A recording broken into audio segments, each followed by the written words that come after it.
مصطفى أما بعد فأعوذ بالله من الشيطان الرجيم بسم الله الرحمن الرحيم إن الله يأمركم أن تؤدوا الأمانات إلى أهلها وإذا حكمتم بين الناس أن تحكموا بالعدل إن الله نعم ما يعظكم به إن الله كان سميعا بصيرا صدق اللہ العظیم۔ میرے محترم دوستوں، میرے بھائیوں،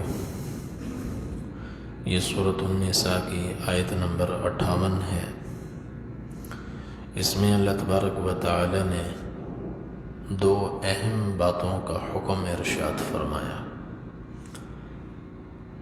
اللہ تعالیٰ فرماتے ہیں کہ اللہ جل جلالہ تمہیں حکم فرماتے ہیں کہ امانتیں ان کے اہل لوگوں کے سپرد کرو، اختیارات ان لوگوں کے سپرد کرو جو ان کے اہل ہیں۔ اور دوسرا حکم فرماتے ہیں وَإِذَا حَكَمْتُمْ بَيْنَ النَّاسِ أَن تَحْكُمُوا بِالْعَدْلِ، اور جب لوگوں کے درمیان کوئی فیصلہ کرو تو یہ فیصلہ عدل اور انصاف سے کرو، غیر جانبدار ہو کر کرو۔ ان اللہ نعم ما یعظکم بہ، اللہ تعالیٰ بڑی ہی خوبصورت تمہیں نصیحت فرماتے ہیں۔ ان اللہ کان سمیعا بصیرا، بلا شبہ اللہ تعالیٰ ہر بات کو سننے والے بھی ہیں اور ہر مخفی عیاں عمل کو دیکھنے والے بھی ہیں۔ تو یہ آیت امانت کی اہمیت کو بتلاتی ہے کہ امانت میں خیانت کرنا کبیرہ گناہ ہے۔ امانت میں خیانت یہ نفاق کی ایک علامت ہے، اور امانت کی پاسداری یہ ایمان کا حصہ ہے۔ لا ایمان لمن لا عہد لہ، جس کا عہد نہیں اس کا ایمان نہیں، ایسے ہی امانت نہیں تو ایمان بھی نہیں ہے۔ امانت اور ایمان ان کا بڑا گہرا رشتہ ہے، گہرا تعلق ہے۔ اور امانت کی پاسداری سے اللہ کی محبت بھی ملتی ہے اور اللہ کے رسول صلی اللہ علیہ وسلم کی محبت بھی ملتی ہے۔ دل میں اللہ کی محبت پیدا ہوتی ہے، اللہ کے رسول کی محبت پیدا ہوتی ہے۔ اور اگلی بات، انسان امانت کی پاسداری کرنے سے اللہ کا بھی محبوب بنتا ہے اور اللہ کے رسول صلی اللہ علیہ وسلم کا بھی محبوب بنتا ہے۔ جانبین سے محبت کا رشتہ، محبت کا تعلق اس امانت کے ذریعے سے قائم ہوتا ہے۔ ایک روایت میں ہے نبی کریم صلی اللہ علیہ وسلم ایک مرتبہ وضو فرما رہے تھے اور صحابہ کرام رضوان اللہ تعالی علیہم اجمعین حضور صلی اللہ علیہ وسلم کے وضو کے پانی کے ایک ایک قطرے کو لینے کے لیے وہ ٹوٹ رہے تھے، دیوانہ وار ہاتھ آگے بڑھا رہے تھے۔ جس کو پانی مل جاتا فوراً وہ اپنے چہرے پر، اپنے سینے پر لگاتا، اور جس کو پانی نہ ملتا وہ اپنے جس کو ملا ہے اس کے ہاتھ سے تھوڑی سی تری لے کر اپنے چہرے پر مل لیتا۔ تو نبی کریم صلی اللہ علیہ وسلم نے صحابہ کرام کی یہ دیوانگی دیکھی اور عجیب محبت دیکھی، تو آپ صلی اللہ علیہ وسلم نے ارشاد فرمایا ما یحملکم علی ھذا، یہ تم سب کیوں کر رہے ہو؟ اس فریفتگی کی وجہ کیا ہے؟ دیوانگی کی وجہ کیا ہے؟ صحابہ نے کہا یا رسول اللہ اور کوئی وجہ نہیں سوائے اس کے حب اللہ و رسولہ، اللہ اور اللہ کے رسول سے ہم محبت کرتے ہیں اور اس کی وجہ سے یہ سب کچھ ہم کر رہے ہیں۔ نبی کریم صلی اللہ علیہ وسلم نے ارشاد فرمایا محبت کے کچھ اور بھی تقاضے ہیں، یہ بھی ہے لیکن اس سے آگے بھی محبت کے بڑے تقاضے ہیں۔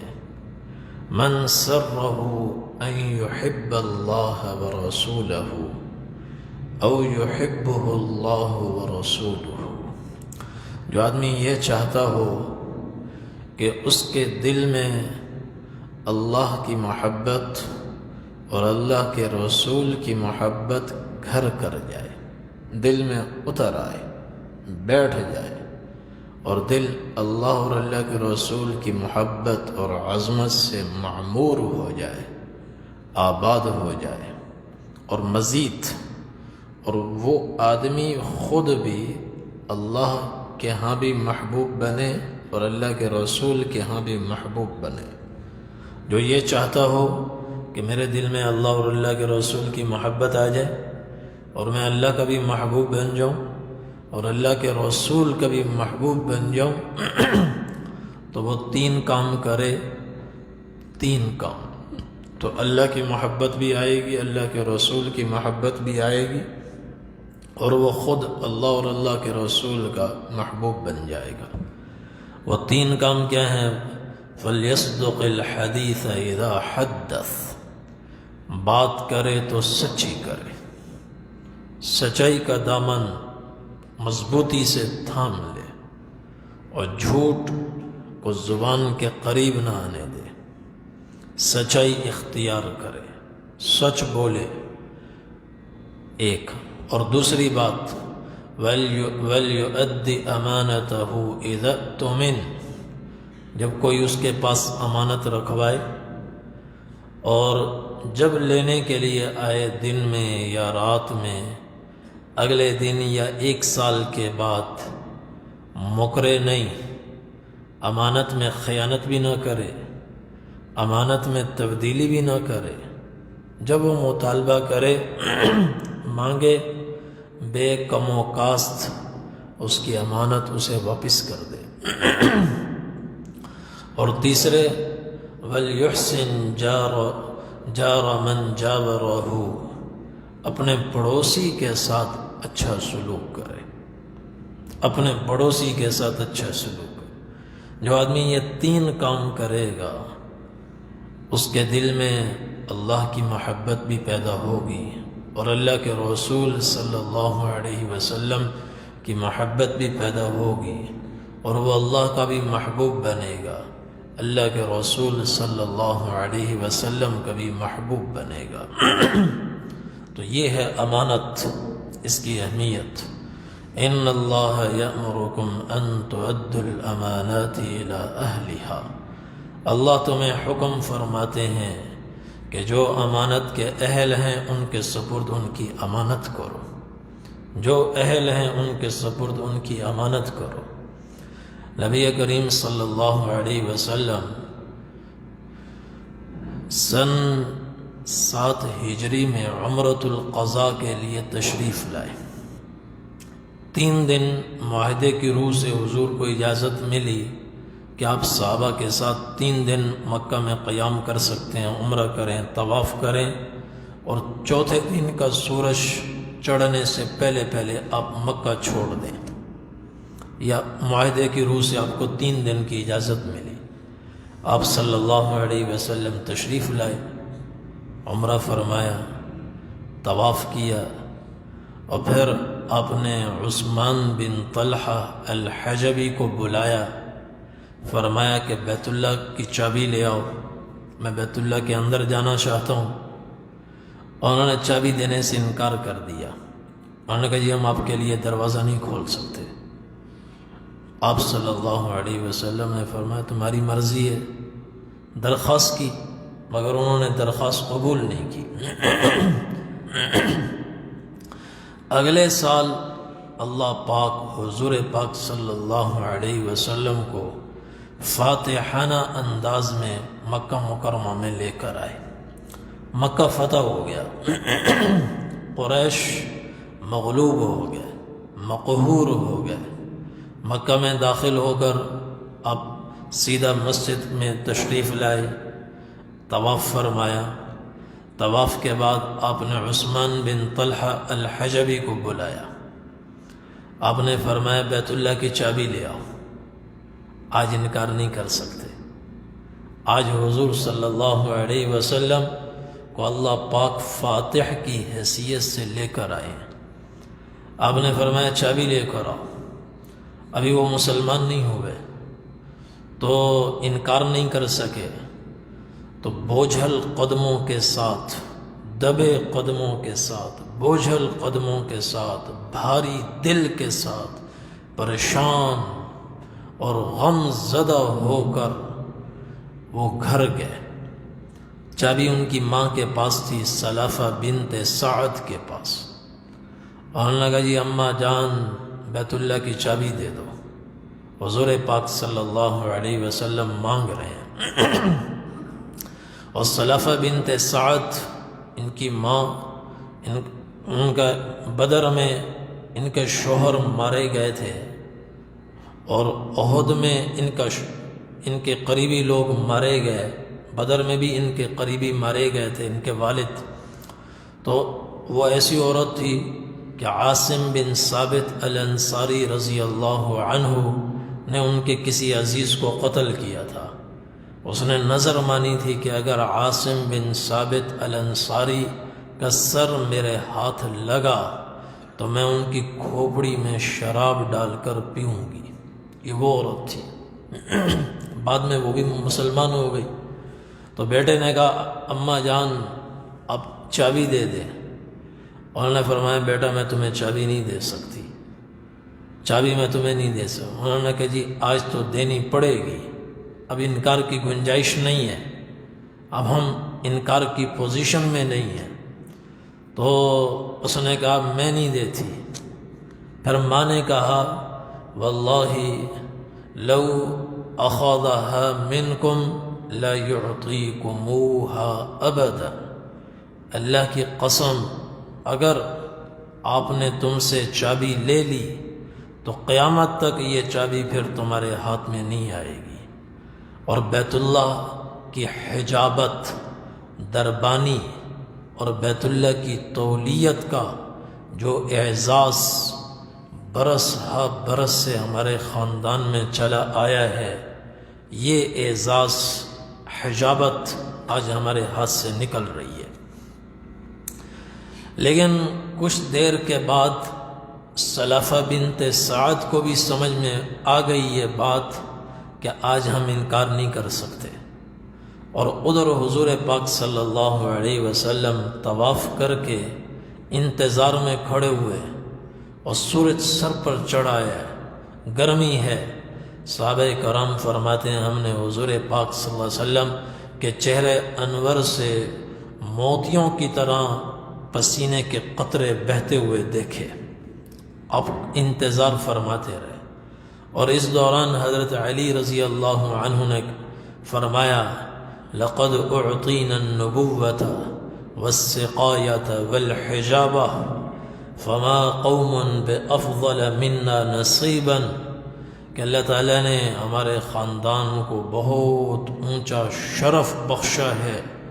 نبوت پہلے سے ہمارے خاندان میں تھی، اور حاجیوں کو پانی پلانے کی سعادت، سقایہ جس کو کہتے ہیں، یہ بھی ہمارے خاندان میں تھی۔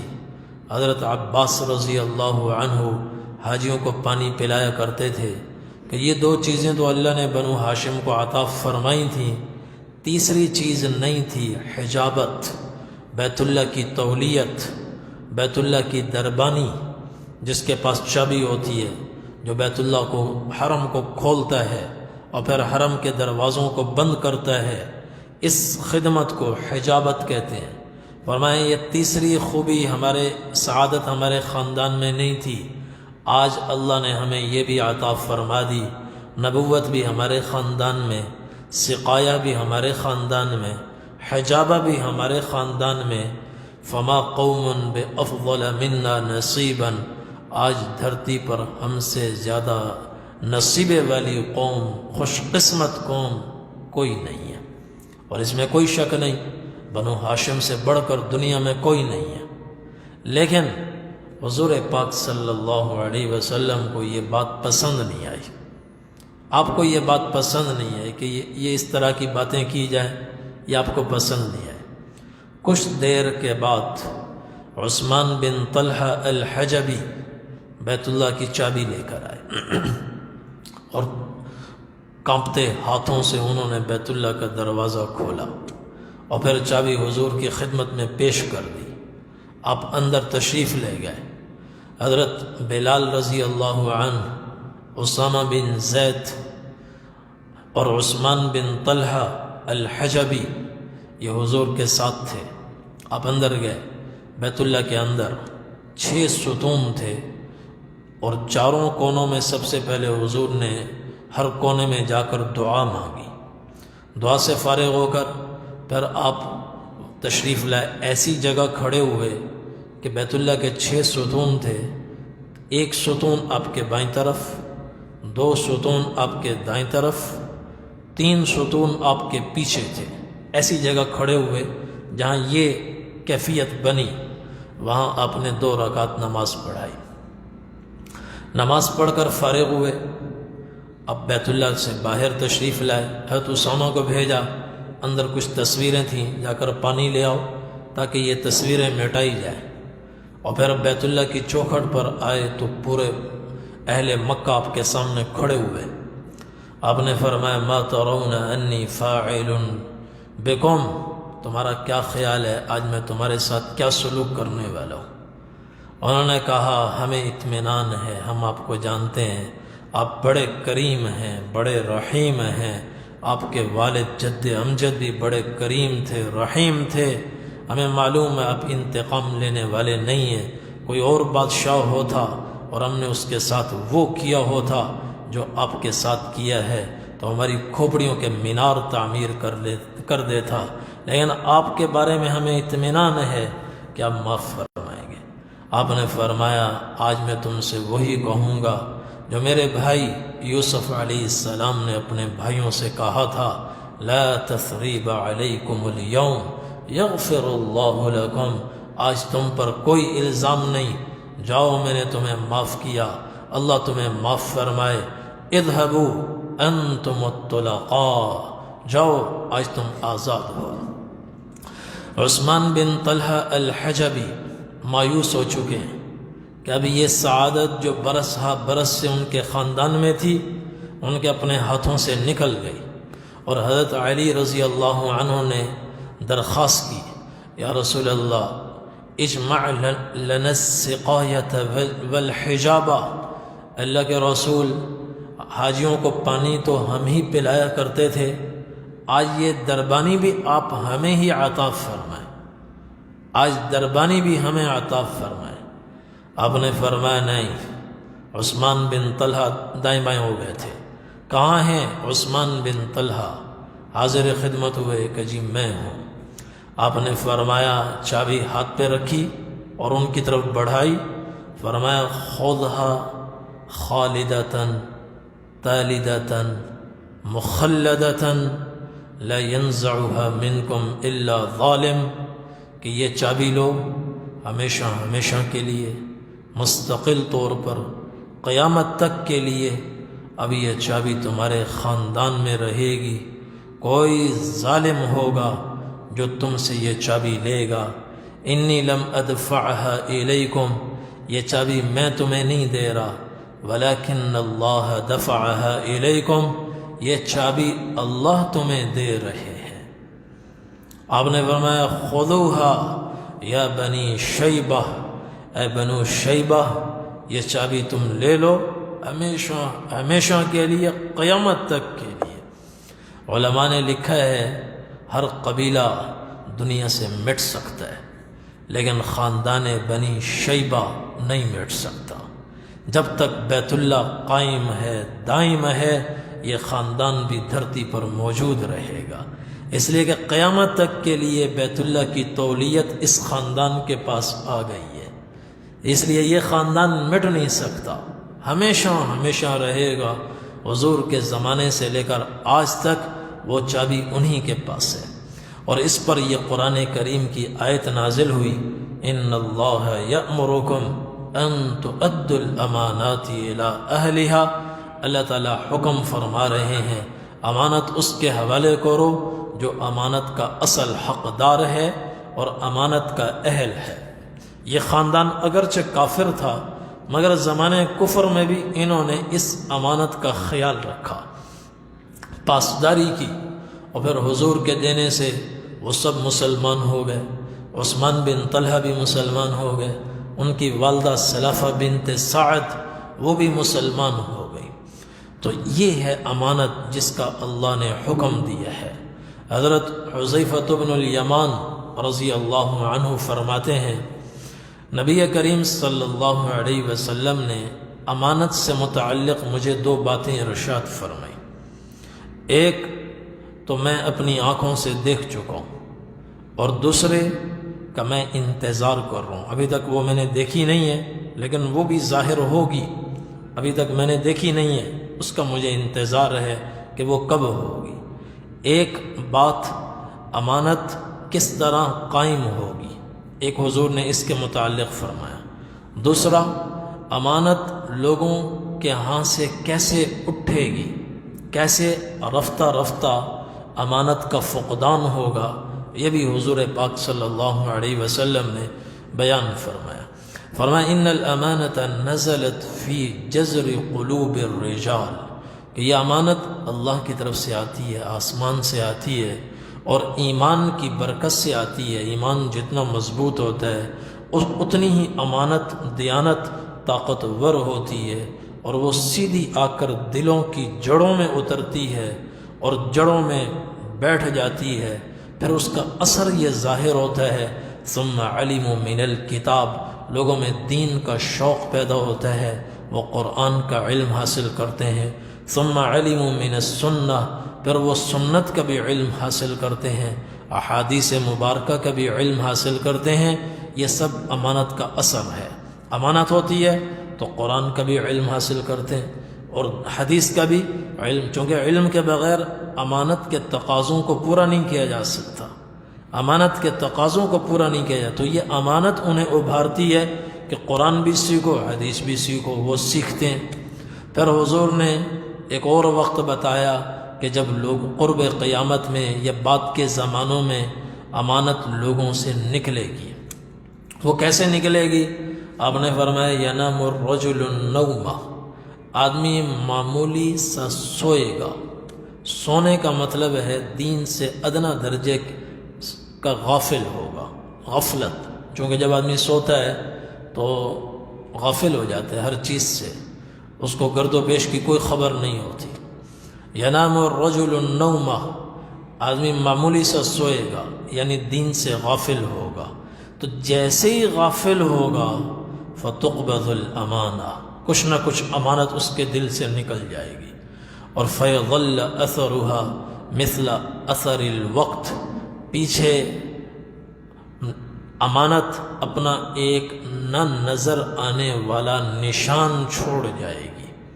جیسے یہ وقت کہتے ہیں، جو آدمی کام کاج کرتا ہے یہاں نشان پڑ جاتے ہیں، جو مزدور لوگ ہوتے ہیں ان کے یہاں نشان پڑ جاتے ہیں، کہ امانت جائے گی پیچھے اس طرح کا ایک نشان باقی ہوگا، کچھ نہ کچھ امانت پھر بھی باقی ہوگی۔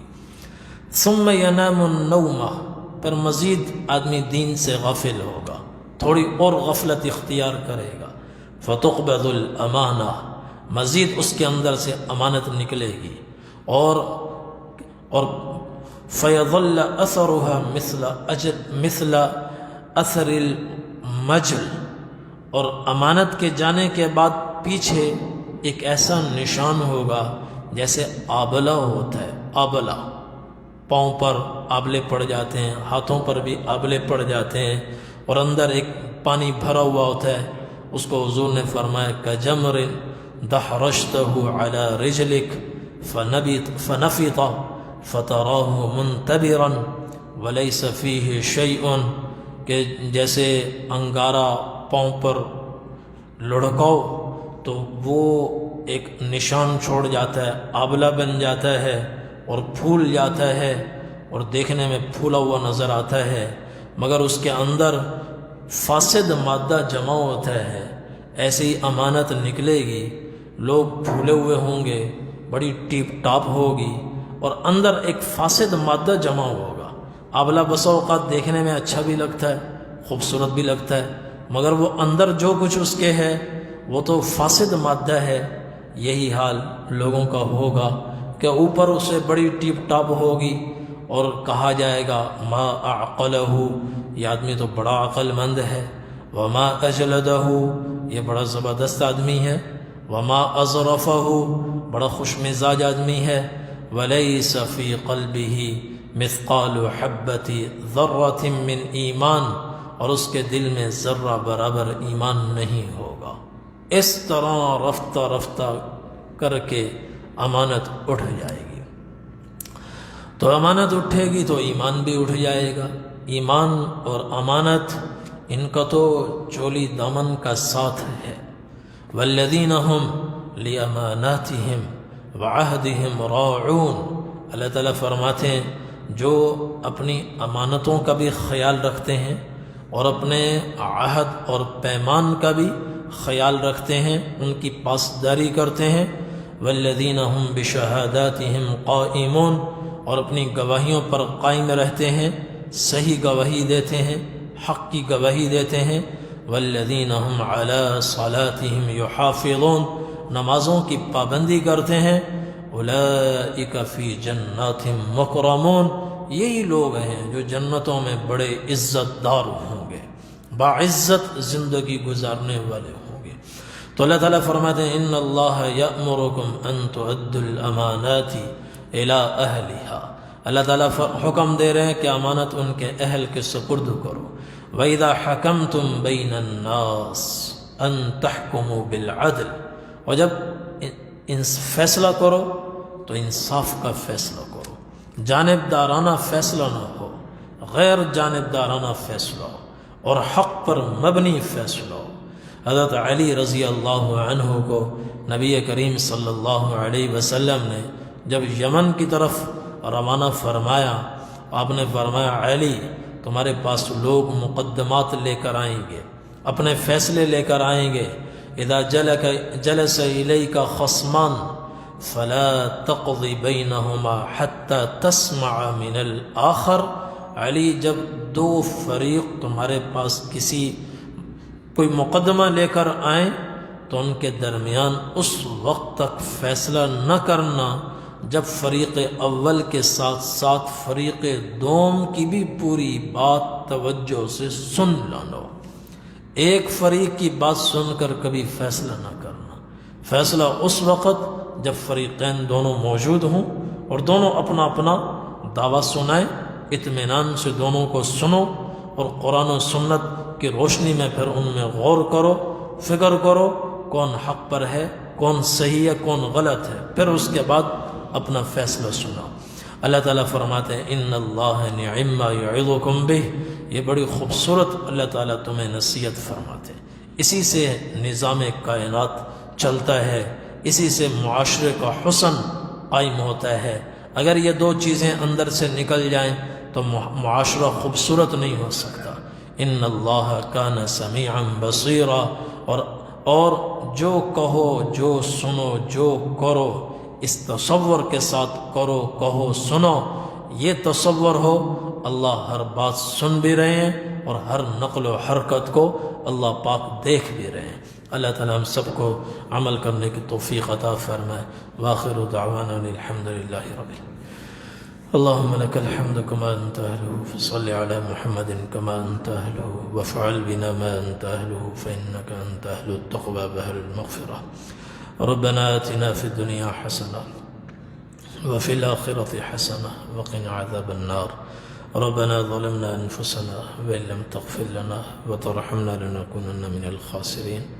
اللهم زدنا ولا تنقصنا وأكرمنا ولا تهنا، وأعطنا ولا تحرمنا وآثرنا ولا تؤثر علينا وارضنا وارض عنا. اللهم إني ضعيف فقو في رضاك ضعفي وخذ إلى الخير بناصيتي واجعل الإسلام منتهى رضاي. وإني ذليل فأعزني وإني فقير فارزقني. اللهم إنا نسألك الهدى والتقى والعفاف والغنى.